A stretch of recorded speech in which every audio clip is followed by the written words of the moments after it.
آمنت باللہ صدق اللہ العظیم وصدق رسولہ النبی الامین الکریم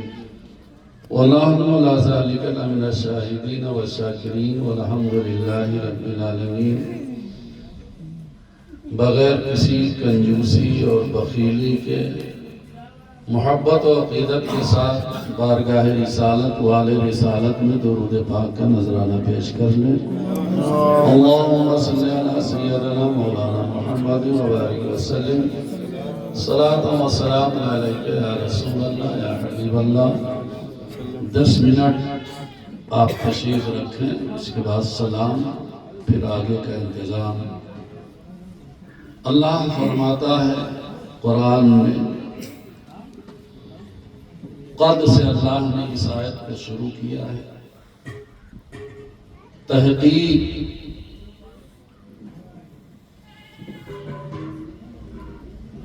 کامیاب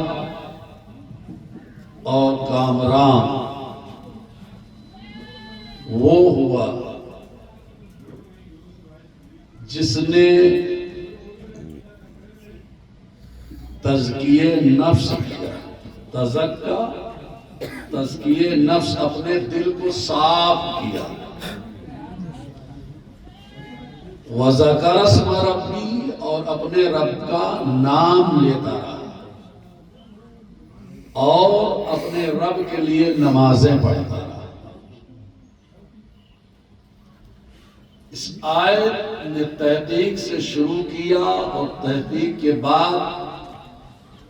تزکیہ نفس کا ذکر، پھر اللہ کا ذکر کرتا رہنا اور نماز پڑھنا۔ مطلب یہ ہے کہ ہر نماز پڑھنے والا کیا کامیاب ہو سکتا ہے؟ ہر اللہ کا نام لینے والا کامیاب ہو سکتا ہے؟ میرے پیارے عزیز، اس لیے قرآن نے پہلے تزکیہ نفس کا ذکر کیا ہے۔ اس وقت تک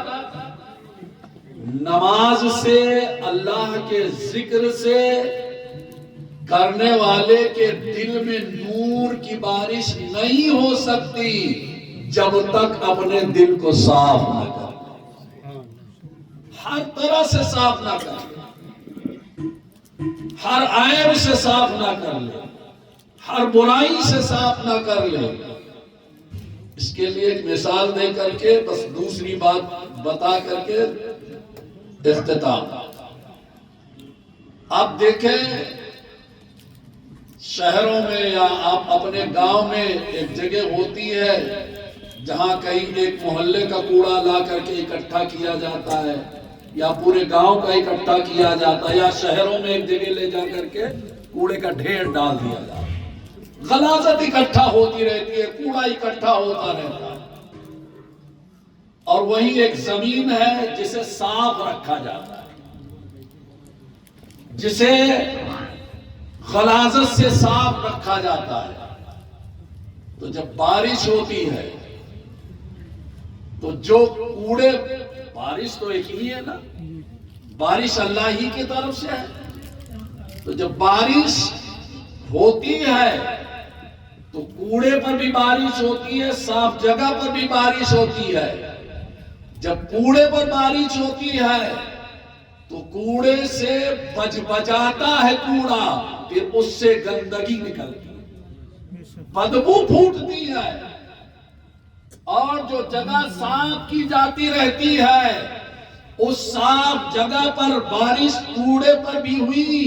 صاف جگہ پر بھی ہوئی، کوڑے سے بدبو نکلتی ہے، اور صاف جگہ پر سبزہ ہوتا ہے۔ سمجھ میں بات آ رہی ہے؟ تو اب نماز اور اللہ کا نام لینا، اللہ کا ذکر کرنا، اگر تم نے اپنے دل کو جو ہے گناہوں کے غلاظت سے، اپنے دل کو جو ہے اللہ کے نافرمانی کے غلاظت سے اپنے دل میں یہ کوڑا بھر رکھا ہے، تو بارش تو اللہ کی رحمت کی ہوتی ہے، اللہ کے نور کی بارش ہوتی ہے، لیکن جس کا دل صاف ہے اس کی نماز بھی قبول، اس کی تسبیح بھی قبول۔ جس کا دل صاف نہیں ہے نہ اس کی نماز قبول ہوگی نہ اس کا اللہ کا نام لینا قبول ہوگا۔ اس لیے قرآن نے کہا قد من تزکا، تحقیق پہلے تم تزکیہ نفس کر لو،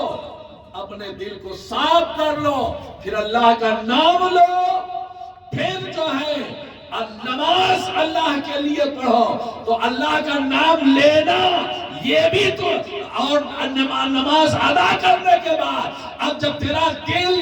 جو ہے تزکیہ ہو گیا، اب انوار و رحمت کی بارش ہوگی،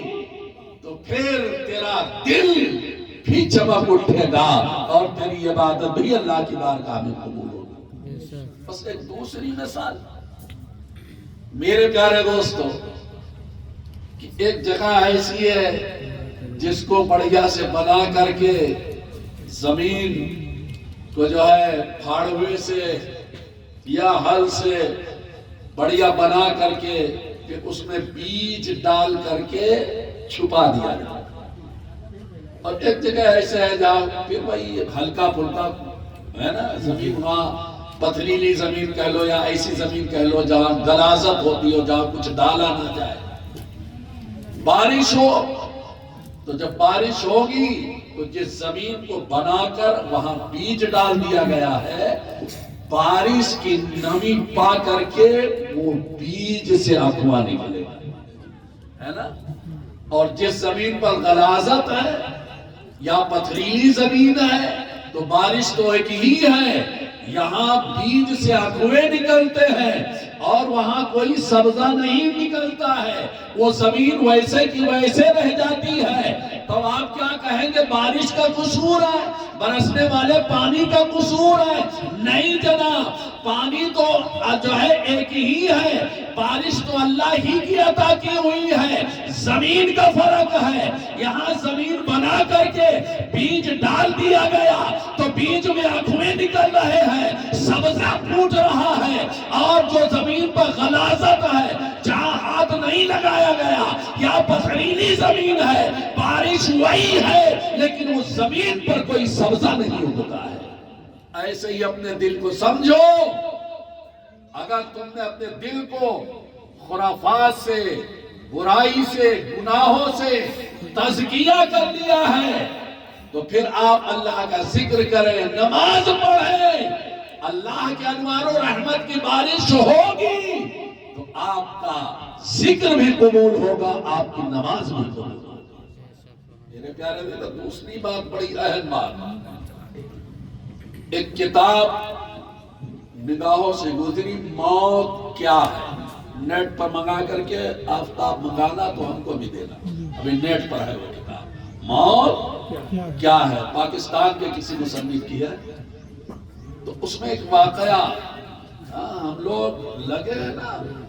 ہمارے بھیا تو بہت پہنچے ہیں بخش والے، ہمارے فلانے قربت، ہمارے اقربان سے فلانے ہمارے قرابت دار بڑے پہنچے لے ہیں، ہمارا بیڑا پار ہو جائے گا۔ سنو، شہیدی نبی کی لاڈلی حضرت خاتون جنت کے وصال، مسلمانوں اگر پوچھ لوں تو ابھی پسینہ آ جائے گا، صرف کہ نبی کے وصال کے کئی مہینے بعد نبی کی بیٹی حضرت فاطمہ کا وصال، تمام باتیں جانتے ہو لیکن اسلامی باتیں نہیں جانتے۔ 6 مہینے بعد، ٹھیک 6 مہینے بعد وصیت تھی مولا علی، میرا جنازہ دن کے اجالے میں نہیں، رات کے تاریکی میں نکالنا۔ مولانا صاحب جنت البقیع میں، بس تصور میں جنت البقیع، قبر فاطمہ تصور میں آ جائیں گے، گئے ہیں، نہیں آدمی پہچان سکتا ہے لیکن وہاں کھڑا ہوتا ہے تو نگاہ کی روشنی تو قبر فاطمہ پر پڑ ہی جاتی ہے۔ حضرت علی نے کہا کیوں؟ آپ کے تو بدن پر چادر ہوگی، اوپر سے ڈولی بنا دی جائے گی اور چادر ڈال دی جائے گی، پردے میں آپ کی لاش مبارکہ ہوگی، رات کی تاریکی میں کیوں؟ کہا علی میں نبی کی لاڈلی چاہتی ہوں کہ میرا لاشا تو لاشا، میرے لاشے پر پڑی ہوئی چادر تو چادر، میرا جنازہ جب نکلے تو کسی غیر محرم کی نظر میرے جنازے کے چارپائی کو بھی نہ دیکھ سکے۔ انہی فاطمہ کا جب جنازہ اٹھا اور جنت البقیع میں پہنچا، میرے آقا کے بڑے چہیتے صحابی حضرت ابو ذر غفاری، ابھی مولانا صاحب نے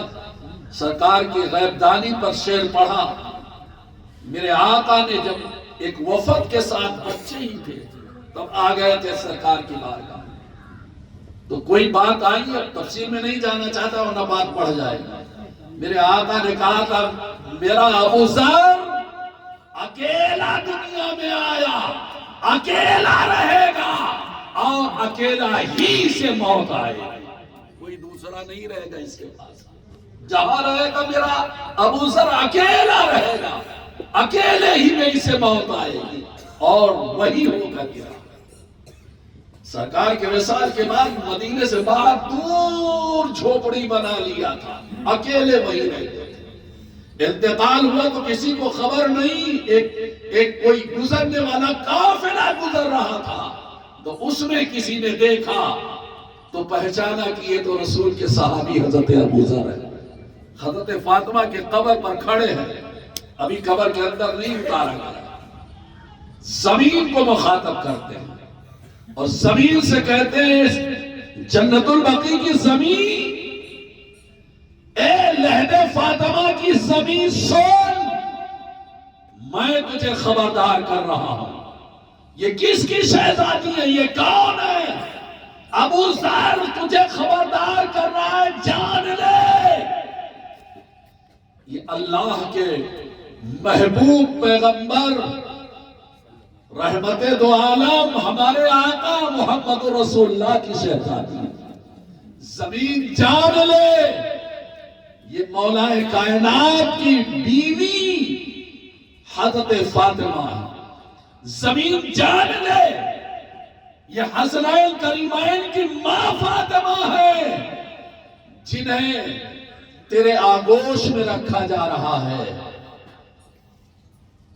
مقصد کیا تھا ان کے کہنے کا کہ خیال رکھنا یہ کس کی بیٹی ہے، خیال رکھنا یہ کس کی بیوی ہے، خیال رکھنا یہ کس کی ماں ہے۔ زمین سے ندا آتی ہے، اے ابو ذر یہ دنیا نہیں ہے کہ یہاں نسب دیکھا جائے گا، یہ دنیا نہیں ہے کہ یہاں خاندانی رشتہ دیکھا جائے گا، یہ دنیا نہیں ہے کہ یہاں جو ہے نسبت دیکھی جائے گی۔ ابو ذر ہمیں بھی پتا ہے کہ یہ پیغمبر کی بیٹی ہے، علی کی بیوی ہے، حسنین کی ماں ہے، لیکن ابو ذر سنو، قبر میں نسب نہیں دیکھا جاتا، قبر میں عمل دیکھا جاتا، قبر میں نسب نہیں دیکھا جائے گا، قبر میں عمل دیکھا جائے گا، حشر میں نسب نہیں دیکھا جائے گا، حشر میں عمل دیکھا جائے گا۔ میرے عزیزوں، اور یہ بات جو میں واقعہ عرض کر رہا ہوں، اس سے پہلے حضرت فاطمہ سے کسی موقع پر میرے آقا نے فرما دیا تھا، اے فاطمہ نماز کی پابندی کرتے رہو، روزے کی پابندی کرتی رہو، اعمال حسنہ کرتی رہو، فاطمہ یہ خیال مت رکھنا کہ تمہارا باپ محمد رسول اللہ اللہ کا پیغمبر ہے۔ فاطمہ اللہ، میرے پیارے عزیزوں، اس لیے بس اپنے اپنے دل کا تزکیہ کرو، تزکیہ نفس کرو، دل کو برائیوں کے لیے جگہ نہ دو اور اللہ کا نام لیتے رہو اور اللہ کے لیے نمازیں پڑھتے رہو۔ اللہ تبارک و تعالی ان باتوں پر ہمیں اور آپ کو عمل کرنے کی توفیق رفیق عطا فرمائے کہ محمد سے وفا تو نے تو ہم تیرے ہیں، یہ جہاں چیز ہے کیا، لوح و قلم تیرے ہیں، آج یہ ادب کے ساتھ کھڑے ہو جائے اور بارگاہ نبی میں سلام کا نذرانہ پیش کریں۔